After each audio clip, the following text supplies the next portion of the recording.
Bonjour Bill de Rennes. Si je dis vous êtes un monument du blues français, Monument, c'est peut-être un peu beaucoup dire. Puis bon, c'est un peu lourd à porter quand même. c'est lourd à porter, mais quand même ça, 79, Oui, premier album, oui, ça nous a tous renversés. Des titres incroyables sur ce disque, sur Machine Bon Marché, Main Old Blues, Le Train Roule. Et oui, vous étiez le chanteur de blues francophone. oui, oui, oui. C'est ce que je rêvais d'être, oui.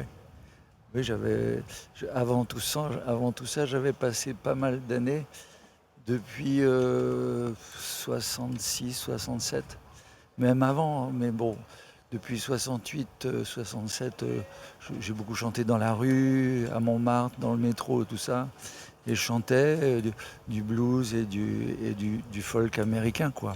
Oui, Et bon, ça a été toute une école jusqu'à ce que je commence à écrire en français, c'est ça. hein, parce que je me suis aperçu que c'était important. C'est Parce que important et c'était nouveau. ouais, ouais, ouais, ouais. Mais bon, c'était pas évident, quoi. Bon, je l'ai fait. Ouais. Il fallait le faire, Vous quoi. avez pris la route. Si je dis ça, c'est qu'évidemment, il y a un nouvel album qui arrive. Ici, on est francophonie de La Rochelle, mais cet album, il est là, il s'appelle Nouvel Horizon. Oui, Et quand vous dites finalement sur le bord de la route, la reprise d'Otis Redding, c'est oui. votre vie ça, sur le bord de la route? Oui, celle-là était pas mal, ouais. Ouais, ouais, ouais. C'est un peu quand j'ai écrit cette chanson-là, j'étais pas bien, quoi. Je voyais les taxis jaunes passer de Vanessa Paradis, etc. Les tubes et tout ça. Et moi, bon, j'avais connu un certain succès. Bon, c'était le creux de la vague, quoi. Oui. Alors bon, voilà. Puis ça donne envie de chanter le blues, ça, le creux de la vague. Hein? Bah oui, c'est, ouais, c'est ça. C'est ça. On écoute sur la route Bill de Rem, qui est de retour. Assis là depuis trop longtemps, je regarde les voitures passer. Oh, le dos sur la clôture d'un champ. Je voudrais bien plus pouvoir penser. Oh, assis sur le bord de la route, avec le blues et les cigares. Assis sur le bord de la route, sans étoiles. Cet album, il est incroyable parce que vous faites un duo là-dessus avec Kad Merad. Il Oui, y a d'autres duos, on va en parler. oui. Mais c'est étonnant. Bah non, parce que c'est un chanteur, il aime chanter. Et il est venu me voir à un concert. Je chantais au Petit Journal. C'est un petit endroit euh, confidentiel, quoi, où il y a 200, 300 personnes. Et il passait dans la rue, il a vu l'affiche, il est rentré et il a été voir le sonorisateur, lui demandant si je chantais un dernier blues, parce que c'est une chanson qu'il chantait tout le temps il y a quelques Un dernier années. blues avant de partir. Oui. Et mais je chantais pas. Mais bon, on s'est quand même rencontrés. Et comme j'avais commencé à faire des duos, je lui ai demandé, bon, est-ce que bon, ça sera pas un dernier blues parce que c'était déjà pris par Florent Pagny, donc qui connaît très bien d'ailleurs. Et qui est Et là-dessus aussi, Florent Pagny, en duo avec oui, Bill de oui, Rem. oui, Hein? c'était déjà fait, donc je pouvais pas lui proposer un dernier blues. Donc je lui ai proposé Sur le bord de la route, et puis je trouve il l'a vraiment très très bien Ouais, fait. magnifique comme Ouais. l'interprétation de Bernard Lavillier hein, sur l'enfer avec Oui, vous. oui. Voilà, des copains finalement. Vous retrouvez tous les copains sur ce disque. Bah, Hein? Lavilliers, j'avais déjà fait des choses avec lui autrefois. On était dans la même écurie chez Michel Martigues. Et j'avais participé à un de ses albums. C'était Voleur de feu. Ouais. Je chantais dans enfin, puis mon groupe avait participé à l'album. Ça vous rappelle rien, ça? Plus la peine de frimer.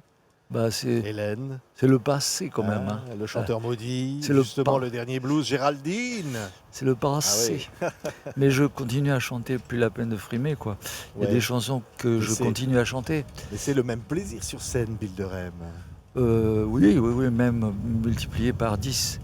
Parce que quand on a passé, disons, en traversée du désert, hein, et qu'on recommence à chanter, et qu'il y a du monde, là, les derniers concerts, il y avait vraiment du monde, et ça marchait bien, c'était vraiment exaltant. Ouais, c'est complet ici Bon, ce soir. C'est complet. oui, je vous oui. le confirme. Ouais. Hein. Mais bon, ça fait, c'est bon art, quoi, c'est bon. C'est génial. Parce que Ouais. je crois que c'est votre père vous a offert votre première guitare. Vous aviez quoi, 14 ans, quelque chose comme Oui, ça? que 14-15 ans, ouais. On est monté à Paris et j'habitais Senlis. Hein. C'est une ville assez sombre, moyenâgeuse, quoi. Bon, et justement, enfin, je raconte, je dis toujours que c'est certainement ça qui m'a fait tirer mettre mon oreille sur l'écouteur d'un électrophone en écoutant Ray Charles, Ouais, et puis les chanteurs de blues, Bill Big Bronzy, ouais. Et puis John, la guitare, John c'était Looker. Clapton, B.B. King. Pas Clapton, Ouais. non, pas Clapton. Non, non, c'était surtout Bill Big Bronzy, Brownie McGee, Sonny Terry, des chanteurs plutôt acoustiques. Après, plus tard, j'ai bien aimé Muddy Waters, des gens plus électriques, du Chicago Blues, mais moi j'ai commencé par le folk blues. Ouais. Bill Big Bronzy, Brownie McGee, Sonny Terry, surtout le révérend Gary Davis. Mais mon premier amour musical, ça a été le chant de Ray Charles. Et le cri, quoi. C'est le cri qui vient du fond. Ouais, comme dit la Lily, le Pas cri qui seulement vient de le cri l'intérieur, hein. pas seulement le cri qui vient de l'intérieur, mais le cri qui vient du fond. Ouais. Hein, le blues, c'est ça, quoi, les tripes. On parle des tripes. Ça vient des tripes complètement, là, c'est Ouais. là. Ouais. En fait, c'est une nécessité. Parce qu'au fond, vous disiez, Bill, vous avez traversé des déserts. Vous avez parfois même, j'allais dire un peu moralement, ça a été difficile. Oui, Vous avez trouvé la foi. c'est-à-dire Oui. que mes parents étaient tous les deux malades, quoi. Mon père était un anxieux, invétéré. Il pesait 120 kilos pour 1m60, 65 ou 70. Et ma mère était maniaco-dépressive. Et moi, je suis bipolaire, quoi. Ça fait beaucoup. Voilà, et j'ai hérité. Destiné à chanter le blues, alors là, du coup. Hein. Tout en ayant des... Enfin bon, voilà. Mais c'est vrai que c'est une thérapie de chanter. Ouais. De chanter tous les jours, de jouer de la guitare. C'est même, je le disais à l'instant, la foi qui vous a porté. Oui, Vous avez découvert Dieu, vous avez découvert... Oui, j'ai toujours cru, j'ai été élevé chez des maristes. Hein, alors donc, j'ai reçu une éducation religieuse, mais j'ai laissé de côté, puis j'y suis revenu plus tard. Mais c'est vrai que j'ai aussi chanté dans des églises. le gospel qui vous je a fais du aussi gospel. influencé, ouais. C'est même la première chose que j'ai chantée en français. C'est du gospel. Ouais, une voix de blues. J'étais avec ma femme, on est participant on est rattaché à un monastère où on allait très très souvent, et il y avait là tout ce qu'on appelle le renouveau charismatique, Ouais. dans les années 70, où il y avait des réunions comme ça très libres, où on chantait voilà. Et Ouais. je composais là des gospels en français. Voilà. Ça sert à ça, la musique. Je crois que vous avez dit un jour, je suis un apôtre de la fraternité. Au fond, quand vous voyez la situation des démunis, d'ailleurs pour lesquels vous vous mobilisez, voilà, la musique, c'est pas gratuit. Oui, c'est-à-dire, si on peut exprimer à travers... Oh, c'est pas ça, grave. voilà. Si on peut exprimer justement ce dont je parlais tout à l'heure, le cri des plus...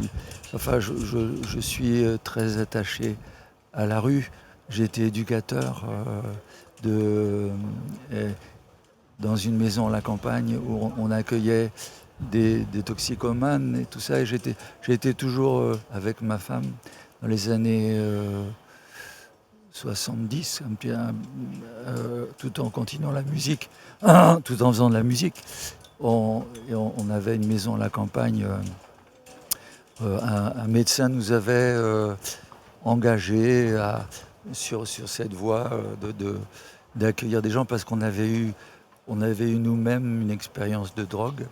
Et donc, on était accueillant à la campagne de gens qui sortaient de cures de désintoxication ou de prison, tout ça, quoi. Hein, voilà. Ouais. Et donc, on était... Chantal Ancri. On a fait éducateur. Enfin, éducateur, on a plutôt été éduqués d'ailleurs pendant un certain temps, voilà. Ouais. Et puis à partir depuis ce moment-là, bon, j'ai été toujours, moi, ma femme, on a toujours été intéressés à ce qui se passe dans la rue, quoi. C'est pour ça qu'aujourd'hui, on est plus avec une association qui s'appelle le collectif Les Morts de la rue, qui met en avant le fait qu'il y a énormément de gens qui meurent dans la rue de plus en plus. Ouais. Voilà, bon, Ouais. mais c'est pas le lieu en parler. Mais c'est ça aussi pas le lieu votre d'en musique, parler là. Bilderem. Si je vous dis Babylone, si je vous dis il faut que je me tire ailleurs, plus la peine de frimer. C'est ça Oui. votre répertoire, il faut qu'il entre dans le répertoire de tous. Oui, bon, tant mieux. Ouais. Des chansons immortelles au fond. Peut-être pas immortels, mais bon, qui dureront un petit temps, je l'espère. Et puis qui se partagent profondément, quoi. Hein, qui donnent quelque chose, peut-être. Voilà. Quelque chose qui s'appelle La Nouvelle Horizon, du titre de l'album là. Voilà. C'est quoi Nouvel Horizon? Le Nouvel Horizon, c'est une société plus fraternelle. C'est-à-dire une société basée sur le respect des plus faibles. Merci. Merci beaucoup, Ouais. Bilderem. Je voulais vraiment vous tirer un grand coup de chapeau. Vous dire que tous ces disques-là, Merci. on les aime Merci. depuis longtemps. Merci, Bilderem. De rien, de rien. Tirailleurs.